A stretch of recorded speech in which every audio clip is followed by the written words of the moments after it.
Dois caças ucranianos, MiG-29, voaram rugindo por um vale a 100 metros de altura, com motores em modo de pós-combustão, enquanto um Su-30 russo se aproximava a 40 quilômetros de distância.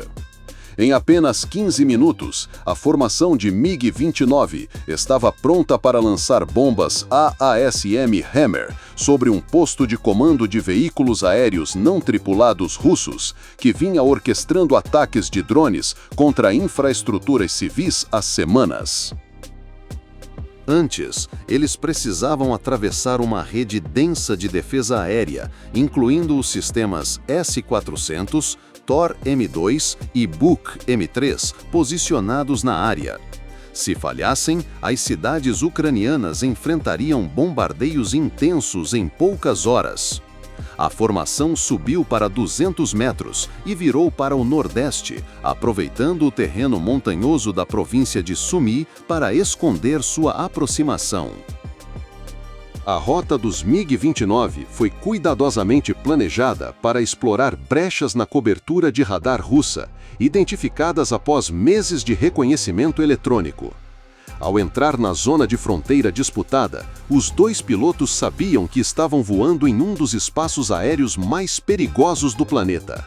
A primeira ameaça surgiu de surpresa. Uma unidade russa S-400 em Kursk ativou seu radar de vigilância de longo alcance 92N6 Gravestone, montado em uma torre enorme do tamanho de um caminhão. O radar de arranjo em fase do S-400, com milhares de pequenas antenas, varreu o céu eletronicamente sem movimento mecânico, cobrindo um amplo arco no horizonte. Seu sinal passou pelos MiG-29 a 140 metros.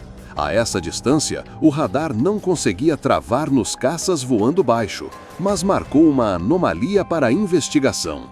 O alerta do S-400 foi transmitido pela Rede Integrada de Defesa Aérea Russa para uma formação de Su-30 em patrulha a 80 quilômetros. O piloto do Su-30, em missão de patrulha ao amanhecer, recebeu dados de direcionamento sobre a anomalia. Não precisava identificar visualmente. O radar BARS de sua aeronave detectava alvos voando baixo contra o terreno, especialmente se aparecessem por um instante. Enquanto isso, a 19 quilômetros à frente, os dois MiG-29 e um drone ucraniano Bayraktar TB2 circulavam a 5.500 metros, com seu sensor eletroóptico MX-15D monitorando a área-alvo por 6 horas, registrando cada movimento. De um veículo de comando perto de Sumy, o operador do drone contou 14 drones de reconhecimento russos, Orlan 10, decolando de um prédio agrícola adaptado, confirmando suspeitas de inteligência sobre um grande centro de controle de drones. O TB2 tinha duas funções. Sua conexão via satélite fornecia atualizações de alvos em tempo real para os MiG-29 que se aproximavam, mas, mais importante, servia como isca, atraindo as defesas aéreas russas para revelar suas posições ao mirá-lo. Um sistema russo Pantsir S-1, perto de Yokhono, caiu na armadilha. Seu radar ativando para rastrear o TB2, revelando sua localização para unidades de guerra eletrônica ucranianas. O piloto líder do MiG-29 notou um pico no sinal do radar do Pantsir em seu sistema de alerta de ameaças SP-015 e ajustou o curso 5 graus para o leste, usando uma crista baixa para bloquear a linha de visão com local de mísseis superficiar. Essa manobra consumiu combustível e tempo, forçando-o a acelerar para manter o cronograma. Um sistema russo Pantsir S-1, perto de Yokhono, caiu na armadilha. Seu radar ativando para rastrear o TB2, revelando sua localização para unidades de guerra eletrônica ucranianas. O piloto líder do MiG-29 notou um pico no sinal do radar do Pantsir em seu sistema de alerta de ameaças SP-015 e ajustou o curso 5 graus para o leste, usando uma crista baixa para bloquear a linha de visão com local de mísseis superficiar. Essa manobra consumiu combustível e tempo, forçando-o a acelerar para manter o cronograma. Operadores de radar no leste de Kursk intensificaram suas varreduras. O piloto do Su-30 recebeu dados atualizados do solo. Seu radar ainda varrendo céus vazios, mas agora focado em uma área reduzida. Ele desceu para 5.000 metros e acelerou a Mach 1.2, preparando-se para uma interceptação em alta velocidade. Em 4 minutos, estaria ao alcance para disparar mísseis R-77. Os pilotos ucranianos tinham menos tempo do que imaginavam. Enquanto isso, a 14 quilômetros de Yoko Nono, o piloto líder do MiG-29 enfrentava uma decisão crítica. A missão exigia lançar as bombas AASM Hammer a 2.500 metros para alcance ideal de planeio, mas subir os exporia a todos os sistemas de mísseis superfície-ar da área. Em 30 segundos, alguns radares passariam para o modo de rastreamento. O drone ucraniano TB2 virou bruscamente à esquerda, seu operador avistando um sistema Tor M2 ativando em uma floresta abaixo. Esse míssil superfície-ar móvel era uma ameaça real, capaz de detectar, rastrear e engajar em menos de 8 segundos. Seus mísseis 9M338 foram projetados para destruir aeronaves voando baixo em ambientes complexos. O piloto líder do MiG fez uma curva fechada para evitar a posição do Tor, mas essa manobra defensiva os empurrou para outra armadilha russa, em direção a um sistema Buk M3 no flanco leste. Era uma armadilha clássica de mísseis superfície-ar, usando um sistema para direcionar alvos a outro.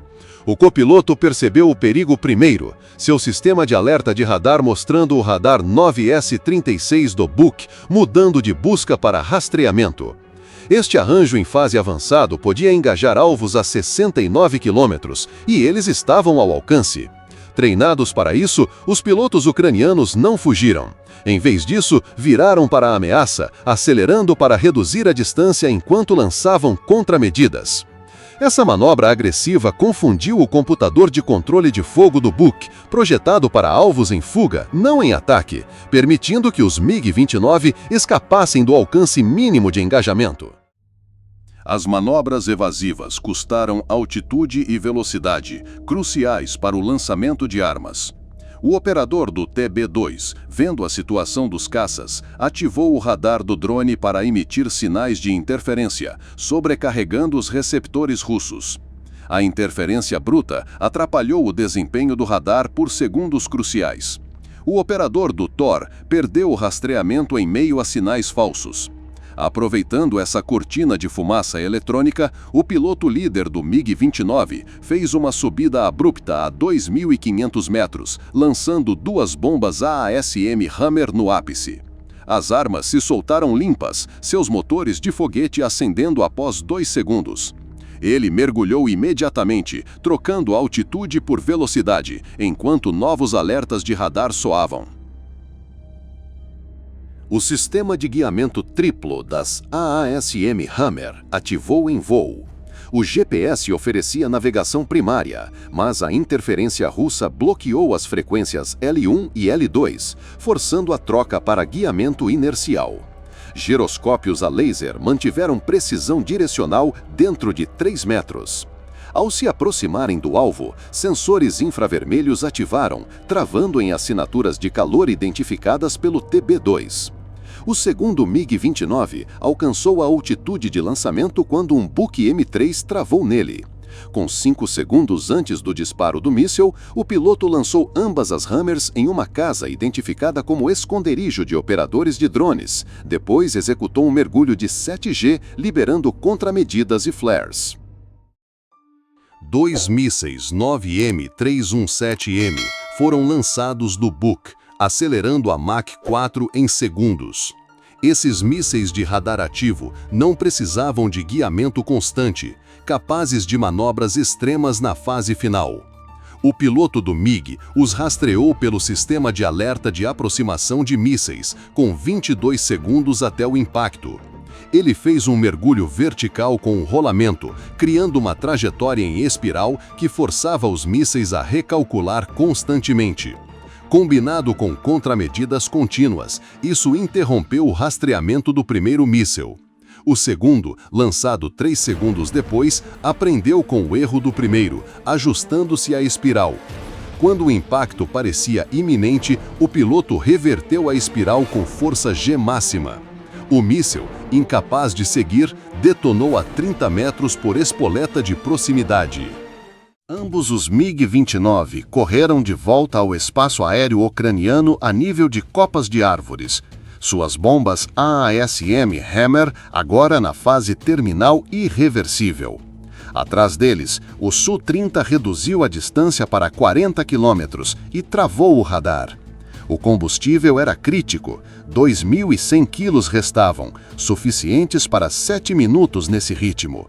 O alvo estava a 4 minutos, mas o piloto do Su-30 acabara de lançar 2 mísseis de radar ativo R-77, acelerando a Mach 4. Essas armas caçavam autonomamente após o disparo.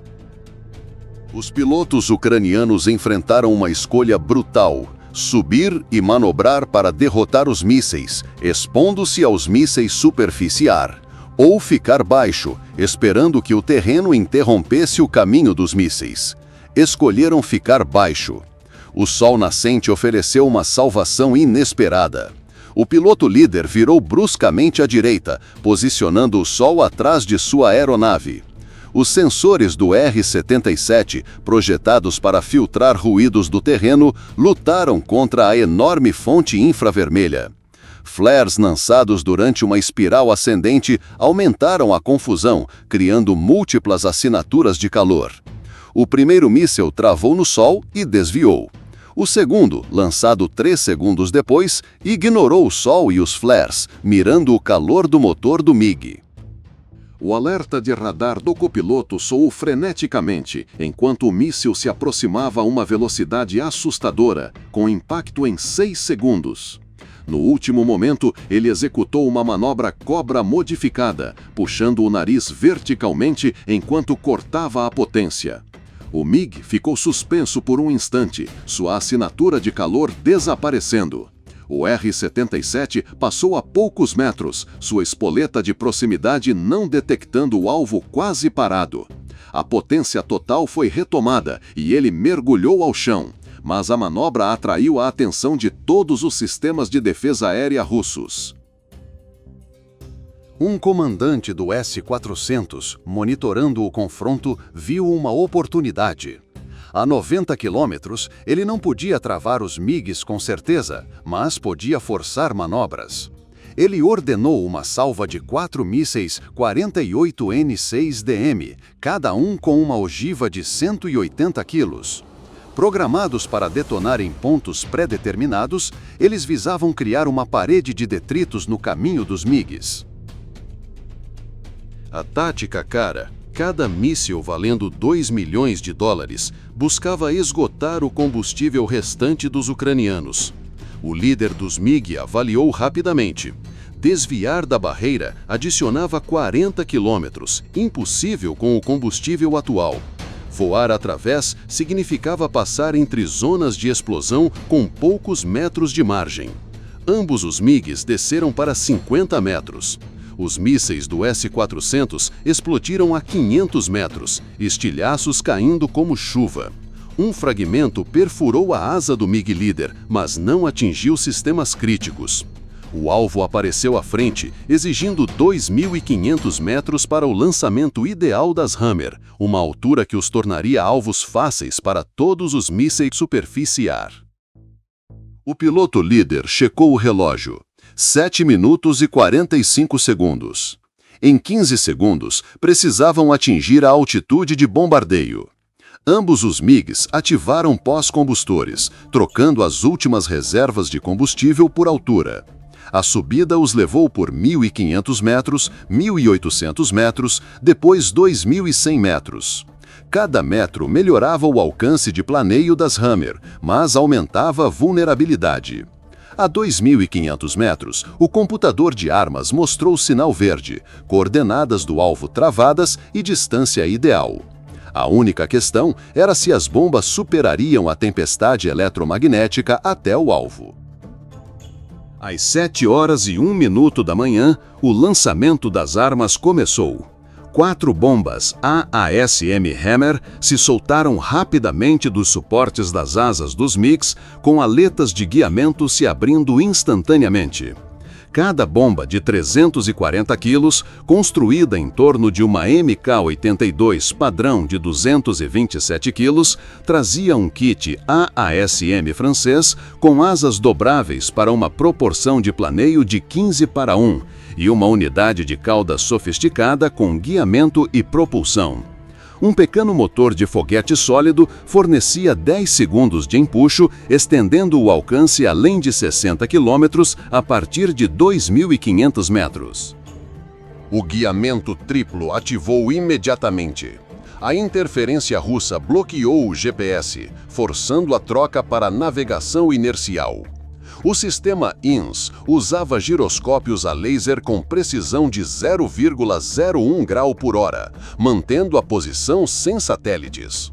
Um sensor infravermelho não resfriado no nariz identificava formas de alvos pré-programadas através de fumaça ou nuvens finas.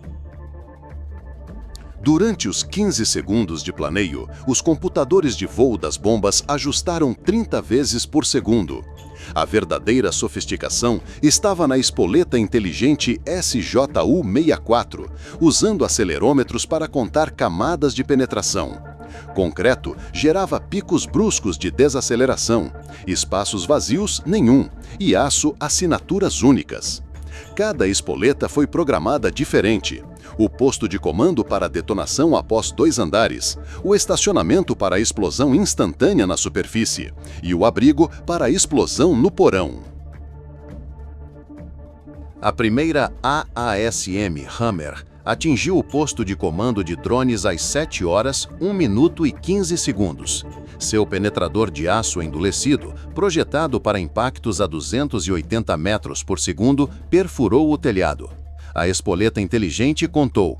O primeiro andar registrou uma desaceleração de 85 G por 0,03 segundos. O segundo andar, igual. Depois, um vazio. A espoleta esperou 0,015 segundos para centralizar a ogiva, então detonou. A segunda bomba atingiu o estacionamento, sua espoleta em modo ultra rápido, explodindo 0,003 segundos após o impacto, guiada por infravermelho a um caminhão de combustível. Sua carcaça de fragmentação lançando 6.000 estilhaços de aço em um raio letal de 35 metros. A terceira bomba atingiu um abrigo de madeira, sua espoleta detectando uma desaceleração mínima de 5 G contra 85 G do concreto, contando vigas e suportes antes de encontrar o vazio do porão. A quarta atingiu um depósito de manutenção, sua espoleta percebendo um grande espaço aberto e mudando para a explosão aérea a 3 metros para máxima dispersão de estilhaços. A destruição foi matematicamente precisa. Os andares intermediários do posto de comando desapareceram, colapsando milhares de toneladas de concreto sobre servidores, estações de controle e equipamentos de comunicação. No estacionamento, a explosão do caminhão de combustível criou uma bola de fogo de 20 metros, engolindo veículos de comando próximos, derretendo antenas parabólicas e matrizes de comunicação. O abrigo implodiu quando sua fundação do porão desapareceu. O depósito de manutenção virou uma tempestade de estilhaços, destruindo 3 drones Orlan 10 em reparo. 12 drones Orlan 10 no ar pela Ucrânia perderam sinais de controle, mudando para o modo de retorno autônomo, mas sem estação terrestre para guiá-los. Toda a rede regional de drones, posto de comando, veículos de controle e centro de manutenção foi aniquilada em 30 segundos de destruição coordenada com precisão.